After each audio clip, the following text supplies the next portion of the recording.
Hello guys, എല്ലാവർക്കും ഡെഹാഡ് KBFC എന്ന YouTube ചാനലിന്റെ പുതിയൊരു വീഡിയോയിലേക്ക് വീണ്ടും സ്വാഗതം. ഈ ഒരു സീസണിൽ കേരള ബ്ലാസ്റ്റേഴ്സിന് വേണ്ടി ഏറ്റവും മോശം പെർഫോമൻസ് കാഴ്ചവെക്കുന്ന ബ്ലാസ്റ്റേഴ്സ് താരം ആരാണെന്ന് ചോദിച്ചാൽ നമുക്ക് ഒരു സംശയവുമില്ലാണ്ട് പറയാം, അത് ഡാനിഷ് ഫാറൂഖ് എന്ന് പറയുന്ന താരം തന്നെയാണ്. ശരിക്കും ഇങ്ങേരുടെ പൊസിഷൻ ഏതാണെന്ന് എനിക്ക് ഇപ്പോൾ സത്യം പറഞ്ഞാൽ അറിയാൻ പാടില്ല. ഇടയ്ക്ക് സ്ട്രൈക്കറായിട്ട് കളിക്കാൻ കാണാം, ഇടയ്ക്ക് വിങ്ങറായിട്ട് കളിക്കാൻ കാണാം, ഇടയ്ക്ക് DMF ആയിട്ട് കളിക്കുന്നതും കാണാം. എങ്ങനെ കളിച്ചിട്ട് ഒരു ഗുണമില്ല എന്നുള്ളതാണ് മറ്റൊരു വസ്തുത. ഇവാൻ വുക്കോമാനോവിച്ചിന്റെ സീസൺ പോട്ടെ, ആ ഒരു സീസൺ കഴിഞ്ഞു എന്ന് തന്നെ വിചാരിക്കാം. ഇതിപ്പോ പുതിയ കോച്ച്, പുതിയ സിസ്റ്റം വന്നിട്ടും ഡാനിഷിന്റെ മോശം പെർഫോമൻസിൽ വലിയ മാറ്റമൊന്നുമില്ല. ഇവിടെ ഏറ്റവും അത്ഭുതകരമായ കാര്യം എന്താണെന്ന് വെച്ചാൽ ബാക്ക് ടു ബാക്ക് മത്സരങ്ങളിൽ ഇത്രയും മോശം പെർഫോമൻസ് കാഴ്ചവെച്ചിട്ടും ഡാനിഷ് ഫാറൂഖിന് വീണ്ടും 90 മിനിറ്റ്സ് കളിക്കാനുള്ള അവസരങ്ങൾ കോച്ചുമാർ കൊടുക്കുന്നുണ്ട്. അതെന്തുകൊണ്ടാണെന്ന് എത്ര ആലോചിച്ചിട്ടും ഒരു പിടി കിട്ടുന്നുണ്ടായിരുന്നില്ല. എന്തായാലും ഡാനിഷിന് എന്തുകൊണ്ടാണ് വീണ്ടും വീണ്ടും അവസരം കൊടുക്കുന്നത് എന്ന് ഇപ്പോൾ ബ്ലാസ്റ്റേഴ്സ് പരിശീലകനായ മിക്കായൽ സ്റ്റാറെ തന്നെ വന്ന് വ്യക്തമാക്കിയിരിക്കുകയാണ്. സോ നോർത്ത് ഈസ്റ്റ് യുണൈറ്റഡ് എഫ്സിക്കെതിരെയുള്ള മത്സരത്തിന് ശേഷം നടന്ന പോസ്റ്റ് മാച്ച് പ്രസ് കോൺഫറൻസിൽ ബ്ലാസ്റ്റേഴ്സ് പരിശീലകനായ മിക്കായൽ സ്റ്റാറെ പറഞ്ഞിട്ടുള്ള ഏറ്റവും പ്രധാനപ്പെട്ട കാര്യങ്ങളാണ് നമ്മൾ ഈ ഒരു വീഡിയോയിലൂടെ പറയാൻ പോകുന്നത്. വീഡിയോ എന്തായാലും അതുകൊണ്ട് എല്ലാവരും മുഴുവനായിട്ട് തന്നെ കാണാൻ ശ്രമിക്കുക. വീഡിയോയിലൂടെ കിടക്കുന്നതിന് മുമ്പായി ചാനൽ സബ്സ്ക്രൈബ് ചെയ്യാത്ത ആരെങ്കിലും വീഡിയോ ഇപ്പോഴും കാണുന്നുണ്ടെങ്കിൽ ചാനലും സബ്സ്ക്രൈബ് ചെയ്ത് കൂടെ കാണുന്ന ഒരു ബെല്ലൈക്കൺ എനേബിൾ ചെയ്ത് നമ്മുടെ ഈ ഒരു ഫാമിലി അംഗമാകുമെന്ന് പ്രതീക്ഷിക്കുന്നു. സോ എന്തായാലും നമുക്ക് നേരെ വീഡിയോയിലേക്ക് പോകാം.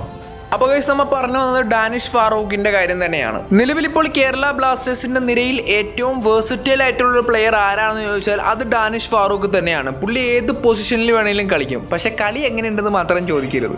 ഇപ്പോൾ ഓപ്പോണന്റ് ടീംസിന്റെ കയ്യിലാണ് പന്ത് എങ്കിൽ ആ ഒരു പന്ത് റിക്കവർ ചെയ്യാൻ നല്ല രീതിയിലുള്ള എഫേർട്ടും അഗ്രഷനൊക്കെ ഡാനിഷ് പുറത്തെടുക്കാറുണ്ട്. നല്ല രീതിയിലുള്ള ടാക്കിൾസും ഡാനിഷിന്റെ ഭാഗത്തുനിന്ന് കാണാറുണ്ട്. എന്നാൽ ബ്ലാസ്റ്റേഴ്സ് എങ്ങാനും നല്ല രീതിയിൽ കൗണ്ടറൊക്കെ നടത്തി അറ്റാക്കിംഗ് തേർഡിലോട്ട് എത്തിക്കഴിഞ്ഞു കഴിഞ്ഞാൽ ഡാനിഷിന്റെ കയ്യിലേക്ക് ആ ഒരു പന്ത് കൊടുത്തേച്ചാൽ മതി, പുള്ളി നശിപ്പിച്ച് കൈ തരും. എനിക്ക് പേഴ്സണലായിട്ട് ഫീൽ ചെയ്തൊരു കാര്യം എന്താണെന്ന് വെച്ചാൽ അറ്റാക്കിംഗ് തേർഡിൽ ഡാനിഷിന്റെ കയ്യിൽ പന്ത് കിട്ടിക്കഴിഞ്ഞാൽ പുള്ളിയുടെ കോൺഫിഡൻസ് അവിടെ പോവുകയാണ്. പിന്നെ ബ്ലൈൻഡ് മിസ് പാസുകളാണ് പുള്ളി ചെയ്യുന്നത്. ഒരു കളിയൊക്കെ ആണെങ്കിൽ പോട്ടേന്ന് വെക്കാം, ഈ മിസ്റ്റേക്ക് തന്നെ വീണ്ടും വീണ്ടും ആവർത്തിക്കുകയാണ്. ഒരു മുന്നേറ്റ നിര താരം എന്ന നിലയിൽ ഇത്രയും മിസ് പാസ് വരുന്നത് നമുക്കൊന്നും ഒരിക്കലും അംഗീകരിച്ചു കൊടുക്കാൻ പറ്റാത്ത കാര്യമാണ്. സോ പിന്നെ എല്ലാവർക്കും ഉള്ളൊരു ഡൗട്ടാണ്, ഇതൊക്കെ നമ്മളെക്കാൾ നന്നായിട്ട് കോച്ചിന് മനസ്സിലാവുന്ന ഒരു കാര്യമാണ്. എന്നിട്ടും എന്തിനാണ് ഡാനിഷിനെ വീണ്ടും സ്റ്റാർട്ടിംഗ് ലെവലിലേക്ക് കൊണ്ടുവരുന്നത് എന്നുള്ള ഡൗട്ട് എല്ലാവർക്കും ഉണ്ടാവും. അതിന്റെ കാരണം എന്താണെന്ന് വെച്ചാൽ നമ്മൾ ടി-വിയിൽ കളി കാണുന്നത് പോലെയല്ല കോച്ച് ഓരോ പ്ലേയേഴ്സിനെയും വിലയിരുത്തുന്നത്. ഇപ്പൊ കഴിഞ്ഞ മാച്ചിൽ ഏറ്റവും മോശം പെർഫോമൻസ് കാഴ്ചവെച്ച പ്ലെയറെ അടുത്ത മാച്ചിൽ ഇറക്കരുത്, പുതിയ പ്ലേയേഴ്സിന് അവസരം കൊടുക്കണം എന്നൊക്കെ നമുക്ക് വേണമെങ്കിൽ പറയാം. എന്നാൽ ഒരു കോച്ചിന്റെ പെർസ്പെക്റ്റീവിൽ ട്രെയിനിങ് സെക്ഷനുകളിൽ ഏറ്റവും നന്നായിട്ട് പെർഫോം ചെയ്യുന്ന കളിക്കാർ ആരൊക്കെയാണോ അവരെയാണ് കോച്ച് സ്റ്റാർട്ടിംഗ് ലെവലിലേക്ക് പരിഗണിക്കുന്നത്. ഇത് തന്നെയാണ് ഡാനിഷ് ഫാറൂഖിനെ പറ്റി ബ്ലാസ്റ്റേഴ്സ് പരിശീലകനായ മിക്കായൽ സ്റ്റാറെ പറയുന്നത്. ട്രെയിനിങ് സെക്ഷനിൽ ഏറ്റവും നന്നായിട്ട് ഹാർഡ് വർക്ക് ചെയ്ത് കോച്ചിനെ ഇംപ്രസ് ചെയ്യുന്ന ഒരു പ്ലെയറാണ് ഡാനിഷ് ഫാറൂഖ്. തന്റെ ഡെഡിക്കേഷൻ കാണിച്ച് അതുപോലെ കോച്ചിനെ കൺവിൻസ് ചെയ്തുകൊണ്ടാണ് ഡാനിഷ് സ്റ്റാർട്ടിംഗ് ലെവലിലേക്ക് ചാടി കയറുന്നത്. എന്തായാലും കൺവിൻസിംഗ് ആണ് മച്ചാന്റെ മെയിൻ ആയിട്ടുള്ള ഒരു പരിപാടി. ബ്ലാസ്റ്റേഴ്സ് ക്യാമ്പിലെ നിലവിലെ കൺവിൻസിംഗ് സ്റ്റാർ ആണ് ഡാനിഷ് ഫാറൂഖ് എന്ന് നമുക്ക് വേണമെങ്കിൽ പറയാം. സോ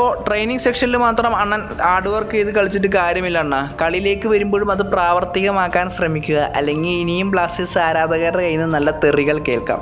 എന്തായാലും നിങ്ങൾക്ക് എന്താണ് തോന്നുന്നത്? ഡാനിഷ് ഫാറൂഖ് വരും മത്സരങ്ങളിൽ ഇമ്പ്രൂവ് ആവുമോ, അതോ കോച്ച് മിക്കായൽ സ്റ്റാറിനെ ഇതുപോലെ കൺവിൻസ് ചെയ്ത് പറ്റിച്ച് മുന്നോട്ട് പോയിക്കൊണ്ടിരിക്കുമോ? നിങ്ങളുടെ അഭിപ്രായം നിങ്ങൾ എന്തായാലും താഴെ കമന്റ് ചെയ്യും. അടുത്തായിട്ട് പറയാനുള്ളത് നോർത്ത് ഈസ്റ്റ് യുണൈറ്റഡ് എഫ്സിക്കെതിരെയുള്ള നമ്മുടെ മത്സരത്തിന് ശേഷം നടന്ന പോസ്റ്റ് മാച്ച് പ്രസ് കോൺഫറൻസിൽ നമ്മുടെ പരിശീലകൻ മിക്കായൽ സ്റ്റാറ പറഞ്ഞ ചില ഇമ്പോർട്ടന്റ് ആയിട്ടുള്ള കാര്യങ്ങളാണ്. അദ്ദേഹത്തിന്റെ വാക്കുകൾ ഇങ്ങനെയാണ്: നോർത്ത് ഈസ്റ്റ് യുണൈറ്റഡ് എഫ്സിക്കെതിരെയുള്ള മത്സരം ശരിക്കും നമ്മൾ തന്നെ വിജയിക്കേണ്ടിയിരുന്ന ഒരു മത്സരമായിരുന്നു. ആ ഒരു മത്സരം സമനിലയിൽ ഒതുങ്ങേണ്ടി വന്നതിൽ ഞാൻ അത്ര സന്തോഷവാനൊന്നുമല്ല, എന്നാൽ എനിക്ക് അങ്ങേയറ്റം നിരാശയുമില്ല. സ്റ്റാർട്ടിംഗ് 11 പോലെ തന്നെ ഇമ്പോർട്ടന്റ് ആണ് നമ്മുടെ എൻഡിങ് 11. നമ്മുടെ സ്ട്രൈക്കർമാർ കുറച്ചും കൂടി ഫിനിഷിംഗിൽ കൃത്യത വരുത്തേണ്ടതായിട്ടുണ്ട്. നോർത്ത് ഈസ്റ്റിനെതിരെ കളിയുടെ അവസാനത്തെ 20 മിനിറ്റും കളി മൊത്തം കൺട്രോൾ ചെയ്തതും ഡോമിനേറ്റ് ചെയ്തതും നമ്മൾ തന്നെയാണ്. അപ്പോൾ കിട്ടിയ ചാൻസുകൾ വെച്ച് ആലോചിച്ച് നോക്കുമ്പോൾ ശരിക്കും നമ്മൾ തന്നെയായിരുന്നു ഒരു വിജയം ഡിസേർവ് ചെയ്യുന്നത്.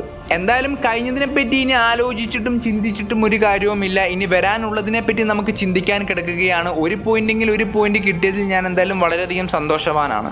എന്തായാലും ഈ വരുന്ന വ്യാഴാഴ്ച ഒക്ടോബർ 3 ഒഡീഷ എഫ്സിക്കെതിരെയാണ് ബ്ലാസ്റ്റേഴ്സിന്റെ അടുത്ത മത്സരം. കടുപ്പമേറിയ മത്സരം തന്നെയാണ്. എന്തായാലും ഈ ഒരു സാഹചര്യത്തിൽ ബ്ലാസ്റ്റേഴ്സിന്റെ ക്യാപ്റ്റനായിട്ടുള്ള അഡ്രിയാൻ ലൂണ കളിക്കളത്തിലേക്ക് തിരിച്ചു വന്നത് ടീമിനൊരു ആശ്വാസമാണെന്ന് ബ്ലാസ്റ്റേഴ്സ് പരിശീലകനായ മിക്കായൽ സ്റ്റാറെ പറഞ്ഞു വെക്കുന്നു. എന്തായാലും കോച്ചിന്റെ ഈ വാക്കുകളെ പറ്റിയുള്ള നിങ്ങളുടെ അഭിപ്രായം നിങ്ങൾ എന്തായാലും താഴെ കമന്റ് ചെയ്യുക. ഈ ഒരു വീഡിയോ എന്തായാലും ഞാനോട് അവസാനിപ്പിക്കുകയാണ്. വീഡിയോ ഇഷ്ടമെങ്കിൽ ലൈക്ക് ചെയ്യാനും ഷെയർ ചെയ്യാനും സബ്സ്ക്രൈബ് ചെയ്യാനും മറക്കരുത്.